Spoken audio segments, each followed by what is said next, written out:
네, 반갑습니다. 떠보기준수 별떠세 박세준 세무사입니다. 연말정산 세액공제 들어가겠습니다. 자, 세액공제 첫 번째 시간인데요.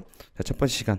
여기 세액공제, 기타 세액공제랑 제가 요건 나눈 거예요. 뭐, 이렇게 세법에 돼 있는 건 아니고요. 그래서 기타, 특별 세액공제가 아닌 건 제가 다 그냥 기타로 분류를 했습니다. 그래서 오늘 기타, 월세 세액공제 빼고 다 한번 보고요.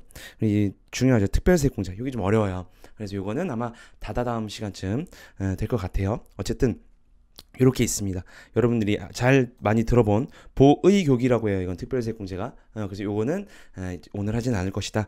그래서 요 중에서 요거 3개, 4개까지 보도록 할게요, 오늘. 먼저 근로소득 세액공제는요. 자, 근로소득 소득공제 오늘 처음 보시는 분들도 있잖아요. 근로소득 소득공제 공부했었죠. 우리가 세율 공부할 때. 제가 3강에서 올려드렸나? 그쵸? 그 소득공제 말고 또 소득공제도 해주고 근로소득자는 세액공제를 또 해줍니다. 그래서 요 소득공제 말고요. 세액공제를 또 해준다는 거예요. 그래서 뭐 이렇게 있는데 사실 요건 외울 게 없습니다. 이건 세무사, 회계사 공부하는 사람들도 이거 외우지 않아요. 그래서 요거는 그냥 있는 그대로 그냥 적용을 해주면 되는 거예요. 누구나 다 똑같습니다. 금액만 다르고요. 똑같기 때문에 넘어가겠습니다. 자녀세액공제 뭐 바뀐 거 없어요. 자녀세액공제가 2019년도에 제대로 바뀌었죠. 그래서 뭐가 바뀌었어요? 기본공제 대상자이면 됐었는데 여기에 추가가 됐습니다. 7세 이상이에요. 7세 이상. 요게 체크가 됐죠. 그래서 왜 이게 들어왔어요? 19년도에. 그래서 그 7세 이하인 애들은 그 양육수당을 뭐예요? 육아수당을 받아요. 육아수당을 받기 때문에 육아수당도 받는데 자녀세액공제까지는 해줄 필요가 없다라고 해서 자녀세액공제 빼버렸어요. 근데 이 세법적으로 이렇게 맞는 건지는 잘 모르겠어요. 세법적으로 들어왔지만 저출산 너무 심각한데, 그쵸? 그래서 사실 이거 해줘도 모자랄 판에 이거 빼버렸어요. 그쵸? 어쨌든 그렇습니다. 그래서 7세 미만 취약 아동 포함이에요. 무슨 말이냐면 이제 기본 공제 대상자이면서 7세 이상인 자만 이제 자녀세액 공제가 되거든요. 자녀세액 공제 되는데 7세 미만 이제 뭐 무조건 7세 만이라 그랬죠. 만 나이인데 만으로 7세면 몇 살이에요? 우리나라 나이로 8세죠. 그런데 8살이 아니고 7살. 즉 우리나라 나이로 7살에 들어가면 만 6세예요. 만 6세에 학교를 들어갈 수도 있죠. 오케이. 그거는 취약 아동은 포함시켜주겠다는 거예요. 그래서 7세가 안 되더라도 만 7세가 안 되더라도 학교에 들어가면 그거는 자녀세액공제 해주겠다는 겁니다. 됐죠? 뭐하러 이거 몇 명이 되겠어, 그죠? 어쨌든 그렇습니다. 그렇고요. 자 보면요. 자, 기본공제 대상자 우리가 이제 공부했어요, 그쵸? 비속이나 입양자 같은 건 몇 세였어요? 만 20세 이하였습니다, 그쵸? 만 20세 이하 됐습니다. 자, 그래서 키보드가 어쨌든 뭐 배터리가 없네. 됐고요. 갑니다. 자, 7세, 20세라고 정의하면 돼요. 자, 그래서 이건 공제 대상 자녀 수에 따라 다르죠. 자, 그래서 한 명은 15만 원, 두 명도 15만 원, 또 15만 원에 30만 원입니다. 한 사람당 15만 원씩 해주는 거예요. 그런데 셋째, 자, 3명 이상 나면요, 이 30만 원은 이제 첫째랑 둘째 포함한 값이고요. 이제 공제 대상 셋째부터는 30만 원씩 해주는 거예요. 셋째부터는 무조건 한 사람당 30만 원. 됐죠? 그래서 첫째, 둘째까지는 15 하다 30 계속 가는 겁니다. 됐죠? 사실 이게 자녀세액 공제가 저도 작년에 신고할 때 이게 못 받았거든요. 저도 애기가 있는데 왜? 애기가 지금 14개월밖에 안 됐어요. 그럼 원래 받았어야 했는데 자녀세액 공제를 못 받았어요. 그래서 사실 좀 기분이 별로 안 좋더라고. 왜? 수당을 받는 건 받는 거고, 그죠? 이것도 세금이라 해서 지금 가뜩이나 저출산 시대인데, 그죠? 어쨌든 이게 해줬다가 안 해주니까 기분이 나쁜 거예요, 그죠? 어쨌든 뭐 그렇다라는 거예요. 그래서 첫째 15, 둘째 15까지고요. 셋째부터는 계속 30입니다. 그쵸?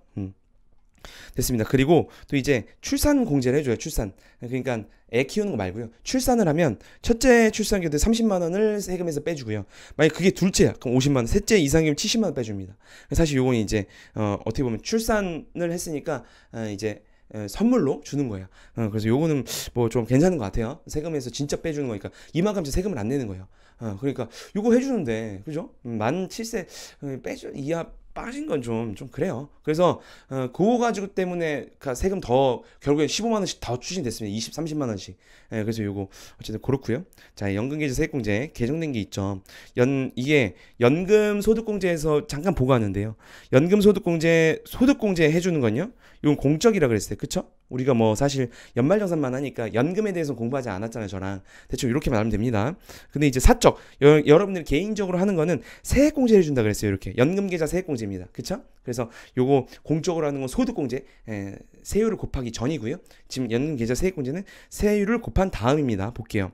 일단 여기 되게 많이 바뀌었습니다. 사실 되게 간단했는데 요걸 이제 나이까지 이제 추가를 했어요. 이제 그거는 표로 좀 설명을 드릴게요. 연금저축이랑 퇴직연금입니다. 두 개죠. 다르죠. 상품이 달라요. 상품이 달라서 요게 결국엔 유도를 하는 거죠. 이 퇴직금 말고도 퇴직을 했을 시에 요거는 이제 은행이나 이제 금융기관에 이제 가입을 하는 거거든요. 여러분들이 사적 상품을 사는 거예요. 그래서 이제 퇴직을 했을 경우에 이제 그 연금에서 국민연금에서 주는 거 말고 여러분들이 개인적으로 더 하면 노후가 보장이 되잖아요. 그래서 그걸 유도시킨 겁니다, 나라에서. 그래서 한도가 400만 원, 300만 원 퇴직연금 원래 이렇게 이게 끝이었어요. 원래 되게 간단했습니다. 그랬는데 만약에 종합소득금액이 1억, 종합소득금액이 이제 2배사 근연기 저랑 같이 다 공부했죠. 2배사 근연기, 그쵸? 다 공부했어요, 저랑. 2배사 근연기가 1억이 초과하거나 아니면은 총급액 근로소득만 있어요. 그럼 총급액 저랑 같이 지금 이거 듣는 분들은 총급액이랑 근로소득금액이랑 구분하시죠? 그래서 총급액이 1억 2천만 초과하면요 300만 원, 400만 원 이렇게 살짝 바꿨습니다. 여기 또 원래 계정이에요. 원래 이게 처음에 이렇게 안 돼 있었어요. 그래서 이게 사실 조금 야비한 건데 제가 제 입장에서 보면 원래 이게 400, 300이었단 말이에요. 400, 300인데 300, 400으로 바꾼 거야. 그러면 다 세팅을 400, 300으로 해놨거든요. 그럼 300, 400으로 하면요 100만 원이 무조건 더 추징인데 100만 원 곱하기 12% 해가지고 더 12만 원 무조건 내게 돼 있어요, 세금을. 그래서 참 별로 좋지 않은 제가 봤을 때 살짝 아무도 모르게 살짝 바꿔놨어. 그래서 바꿔놔서 끝인 줄 알았는데 요게 끝난 줄 알았어. 그래서 일단 12% 무슨 말이냐, 계정이 하나 더 된 거 보여드릴게요. 그래서 만약에 종합소득금이 4천만 원 이하이거나 총금이 5,500만 원 이하예요. 이런 분들은 12%가 아니고 15%, 3%를 더해줍니다. 세율이 바뀌고요. 이거 끝났어요. 끝났는데 요게 일단은 요까지 하고 이연 퇴직소의 다른 연금 쪽 여기에 새로 불입한 거면 됩니다. 새로 불입한 것만 인정을 해주고요. 다른 이연퇴직소득이나 아니면 다른 연금계좌에서 넣은 거는 새로 불입한 게 아니잖아요. 그죠? 이거 취지 자체가 뭐예요? 더 새로 불입을 해서 나중에 노후를 보장시키게 하기 위함이죠. 근데 이건 아니잖아. 그래서 이건 빠진다는 겁니다. 빠진다는 거고요. 이게 나이까지 바뀌었어요. 이렇게 바뀌었습니다. 사실 요거는 조금 이제 뭐 실무하시는 분들은 외우실 필요는 없을 것 같아요. 그런데 이제 구분은 해서 좀 이렇게 공부를 해야 됩니다. 자, 그래서 5,500만 원 이하 아니면 요건 종합소득금액 4천만 원 이하이거나, 자, 두 번째로 5,500에서 1억 2천 그리고 4천만 원에서 1억, 요 괄호는 종합소득금액 말하는 겁니다. 요렇게 구분을 나누고요. 급여로 나눠요. 나누고 나서 이제 50세 미만 50세 이상, 50세 미만 50세 이상, 50세 미만 50세 이상 해가지고 요걸 하나 다 바꿨어요. 400만 원 700, 600만 원 900, 400만 원 700, 600만 원 900, 1억 2천 초과, 1억 초과는 무조건 300, 700이에요. 됐죠? 그러니까 이게 한도를 바꿔놓고 율은 아까 그대로입니다. 율은 똑같고 우리가 아까 앞에 했던 거 똑같고 15, 12, 12 똑같고 요게 나이가 추가돼서 바뀌었죠. 그쵸? 그래서 요건 사실 뭐 굳이 외울 필요는 없고 요런 게 바뀌었으니까 한번 체크해 보셨으면 좋겠어요. 자, 연금계좌 세액공제까지 이제 받고 정치기부금 세액공제 보겠습니다. 정치 말 그대로 정치예죠. 기부금 중에서도 정치만입니다. 볼게요. 정치 대상 정치기부금 10만, 이건 본인만 됩니다. 본인만. 뭐 가족, 뭐 예를 들어서 배우자가 뭐 어디 당원에 가입해서 그거 한다 안 됩니다. 안 되고요. 무조건 본인 것만 돼요. 본인 것만 only. 되고요. 그리고 공제대상 정치기부금 10만 원 이하는요.